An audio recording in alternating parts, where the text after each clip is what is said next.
So, hello guys. Ngayon nga pala guys, dito daw sa puno na to, nagsasabi ng mga chismosa, meron daw dito maliliit na gwende nakatira dito.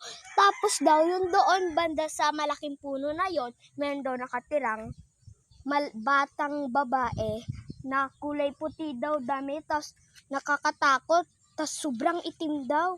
Totoo ba yun? Sige, wag na lang natin yung pansinin. Ba't parang mayroong tao?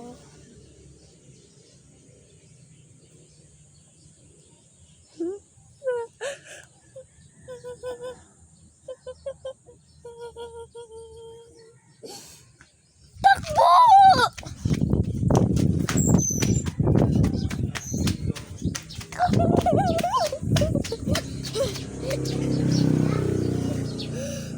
Ayan na siya guys.